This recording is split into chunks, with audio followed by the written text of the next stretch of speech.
ফকির যদি ভিক্ষা চাওয়ার সময় একটি কথা বলে ফেলে, এই কথাটা বলার সঙ্গে সঙ্গে আপনি ফকিরকে কখনোই খালি হাতে ফেরত দিবেন না।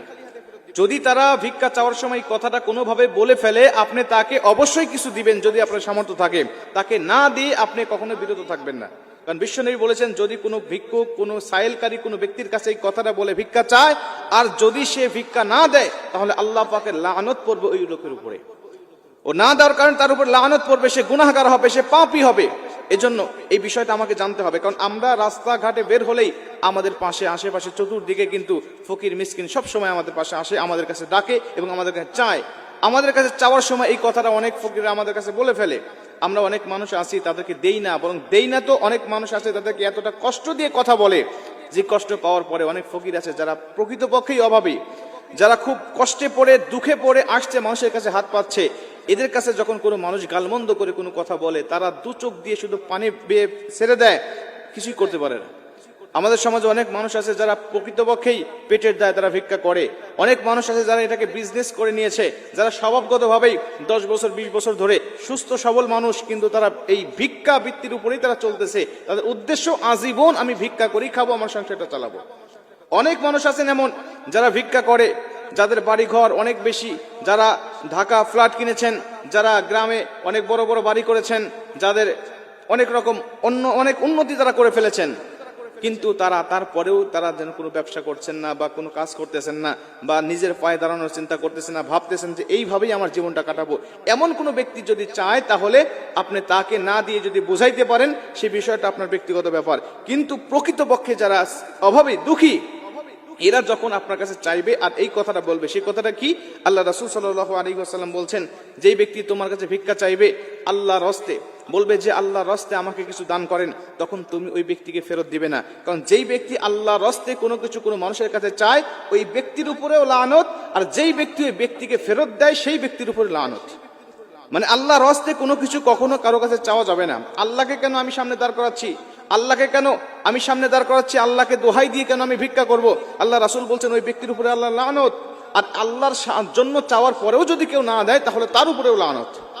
এই জন্য মুফাসসিরিন ইকরামরা বলেন, যদি কোনো মানুষ তোমার কাছে আল্লাহর রাস্তায় কোনো কিছু চায়, তাহলে তুমি তাকে দিবে, দেওয়ার পরে আরেকটা কাজ করবে, তাকে তুমি সুন্দরভাবে বোঝাবে, দেখো তুমি যে আল্লাহকে দাঁড় করালে, আল্লাহর রাস্তায় কোনো কিছু চাইলে, এইভাবে চাওয়াটা তোমার মোটেও ঠিক নয়। তুমি আল্লাহর রাস্তায় না চেয়ে তুমি ব্যক্তিগতভাবে চাও, আমরা সাধ্য থাকলে তোমাকে দান করব। কেন তুমি আল্লাহর রাস্তায় চাচ্ছ? কারণ এই আল্লাহর রাস্তায় চাওয়ার কারণে তুমি আল্লাহকে নারাজ করছো, আল্লাহ পাক তোমার উপরে অখুশি হচ্ছে, আল্লাহ পাক তোমার উপরে লানত দিচ্ছে।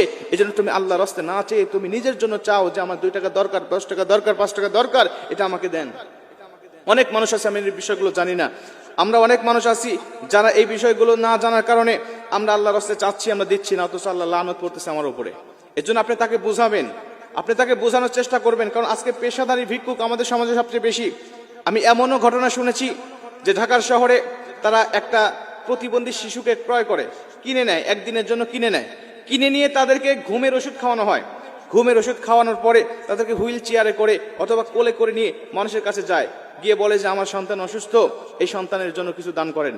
সন্তানের ওই চেহারা দেখে, ওই মায়া ভরা চেহারা দেখে, অসুস্থের ভাব দেখে, তখন সাধারণ মানুষগুলো তাদেরকে দান করে।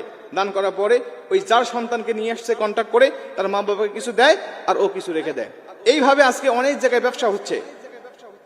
এদেরকে আপনি যদি চিহ্নিত করতে পারেন যে এরা আসলেই পেশাদারি, তাহলে আপনি তাদেরকে দিবেন না, তাদেরকে বুঝাবেন, এই পথ থেকে তাদেরকে ফেরানোর চেষ্টা করবেন।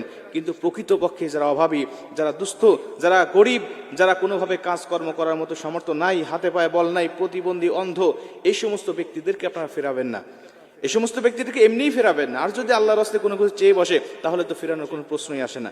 এর জন্য প্রিয় ভাইরা, আমি আপনাদেরকে বলবো, আল্লাহ পাক আপনাকে সামর্থ্য দিয়েছেন, আল্লাহ পাক দান সদকা করার জন্য আল্লাহ পাক আপনাকে অনেক জায়গায় তাগিদ দিয়েছেন, আল্লাহ রাসূল তাগিদ দিয়েছেন যে তুমি যা ইনকাম করছো, তোমাকে আল্লাহ পাক যা দিয়েছে, এগুলো তুমি নিজে ভক্ষণ করো, নিজে খাও, পরিবারের জন্য যেগুলো ব্যয় করো, এবং গরিব, দুস্থ, অভাবী যারা আছেন তাদেরকে তুমি দান করো। তাহলে আল্লাহ পাক তোমাকে ভালো রাখবেন, এই ইনকামের মধ্যে তোমাকে বরকত দান করবেন। তুমি যে নিজে রাখতেছো না, এটা তুমি দান করে দিচ্ছ, এর জন্য আল্লাহ পাক তোমার নিয়ামতের মধ্যে, তোমার ইনকামের মধ্যে, হালাল ইনকামের মধ্যে তোমাকে অনেক অনেক গুণে বরকত দান করে দিবেন। মুসলমান ভাইরা আমার, এই জন্য বিশ্বনবী বলেছেন, তোমরা কখনোই কখনোই কার্পণ্যতা করবে না।